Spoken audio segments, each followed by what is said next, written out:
welcome to the Crush Talk Show. My name is Katja Presnell, and my guest today is Anna Kuusela. Welcome, Anna. Thank you so much. Anna, you're originally from Finland, but you've lived around the world. You were a ballet dancer in New York City, and then you were notable management consultant in London. And now you're back here in Finland as a consultant and a coach. But I would like to know of your story. You went from working with the biggest luxury brands in the world, living in London, working for KPMG, and then I hear you went to Argentina. Tell me the story. The story of Argentina. Yeah, so at that point, I had been in London working in consulting for about 5 years. And I always had an idea to learn a bit of tango.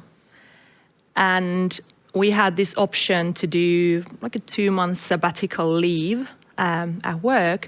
And I've always been a firm believer that life is meant for living now. And I know many of us, we are waiting for the perfect time to arrive, but it never does. It's now. The perfect time is now. We create it, right? Mm-hmm. So I was, well, this is the time. So I went to Argentina and really with the idea of, I wanted to try out tango. And ultimately what happened, and this is a true story, when I returned to London, back to my desk in Canary Wharf, I remember it like yesterday. I arrived to my desk and I noticed that I've changed. The passion that I had always had for my work was gone. Mm. And in that moment, I realized that, okay, there's something else next. And that started quite a roller coaster period in my life. It's really interesting because as a consultant, your job was to do these massive transformations for your clients. And now you were facing a possible transformation for yourself. And then you started going towards that. Tell me what happened next.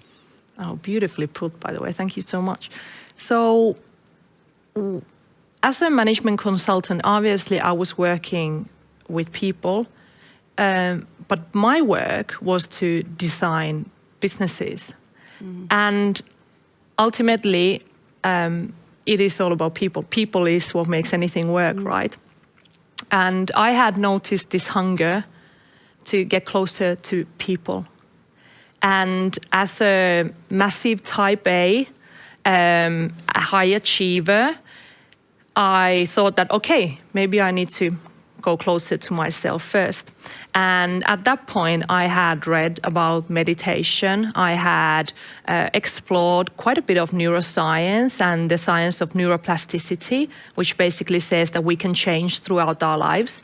So I started exploring these topics with this idea of there's something in here that the performance addict in me needs to know. However, the other thing I'll say, what happened at this time, I was really stripped off from my corporate identity.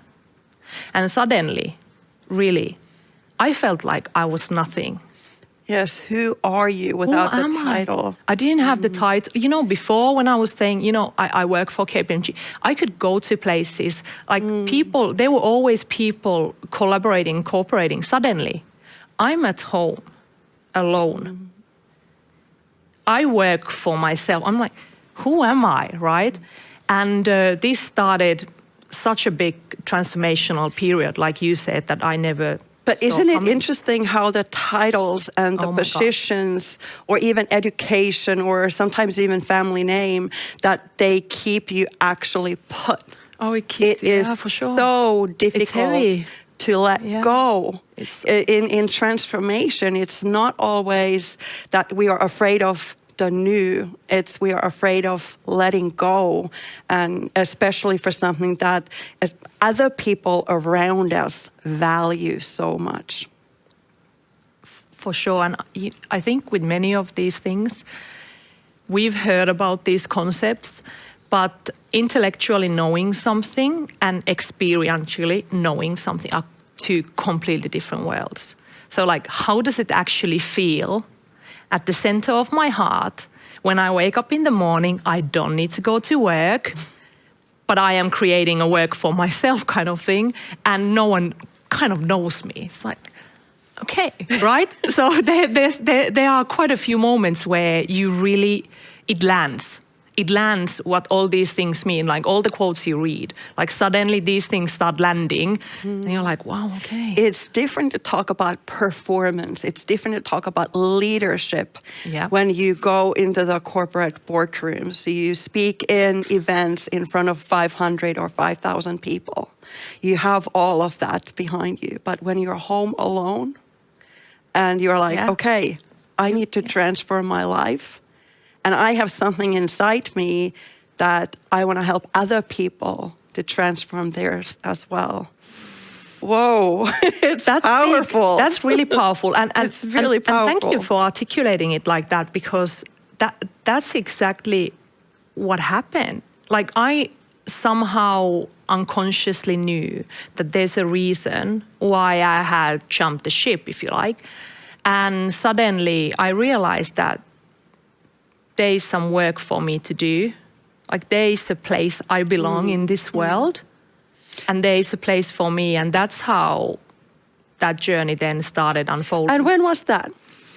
A few years ago now. Yeah, it was a few years ago. I think in terms of that letting go phase, there's an awful lot of conditioning that happens, and we've discussed quite a lot about masculinity and masculine energy in the Crush show, and understanding that I was very conditioned in the masculine, in the high achiever and high stress environment. Sometimes I was working 80 hours a week. So we do understand that a lot of that is, there's so much doing that you just have no time for being. So for me, like, the big realization of what happens was like, feeling. Performing. It was just performing, and ultimately like that efforting and just doing more. And the biggest learning for me, and when we come to like these realizations that I've had, is that sort of, let's just slow down. Let's just be here. And interestingly, when you slow down, some energies go down, but some other energies go up. And that's actually when you are able to perform better. What do you mean when you talk about high performance redefined? Because that's when you went in deep inside, you started learning a lot of new things. Yeah. And what truly a performance means, that it doesn't mean 80 hours a week of work. What do you mean of this transformation in performance, and how can we redefine it? So, as I said, I was a high achiever, but I realized that my view on motivation and performance was actually quite like a thin layer. And when I did this discovery with myself and through myself, I realized that there is so much more in me rather than just the efforting. So when I talk about high performance, for me, this is really the cultivation of your being, of your presence. And why I say redefined is because when we think about high performance, automatically many people think it's just like more, let's just like do more quicker, faster, harder. It's like, actually, let's not. And especially for leaders, the faculties that we have inside in terms of intuition, in terms of our creativity, in terms of creative problem solving, you can only access those when you slow down. And this is, by the way, proven in neuroscience, that we need to come down from the beta, the stress brainwave, into alpha. Do you know how to do that? If you don't, this is the time not to read about it from a book, but actually start doing that. And that's why this sort of redefinition of high performance for me is really just like let's just pause. Let's take a breath. Let's slow down and let's really look at who are you being as a leader, understanding that everything you do flows from the quality of your being. Exactly. And how can you lead other people if you can't lead yourself? Yeah, right. If you can't manage even your time, Yeah. you can't find time or resources to live the life you want, how can you actually be a good leader? For sure. And pushing the envelope there. Yeah. How can you be with your people, your teams, when you are in a hard place, if you haven't been in the hard place yourself, right? True. Let's talk a little bit more about leadership. Yeah. And like you mentioned, we've lived in this masculine world for a really long time, but the feminine world, and people are awakening for this type of thinking and soft skills and more empathy. And we are living in this big shift of energy at the moment.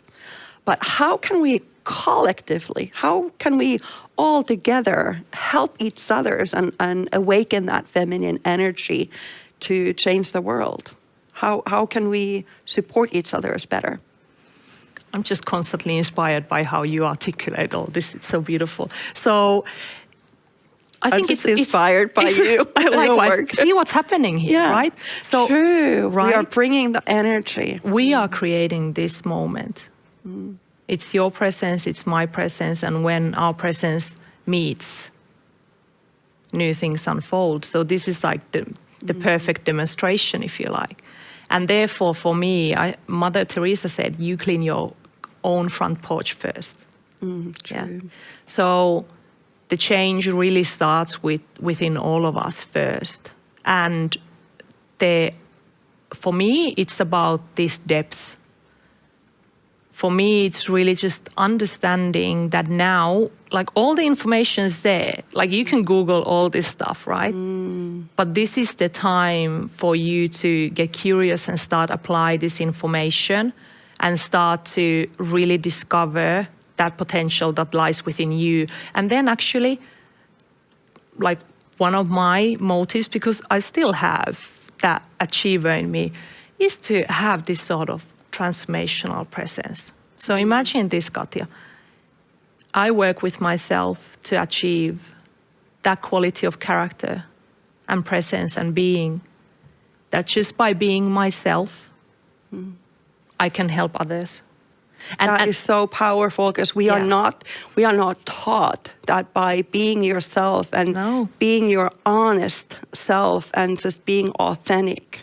We are not taught absolutely. all. We are taught to just do more. To do the opposite. What that I've you have done, to be right? better. You need especially as women, you are never enough.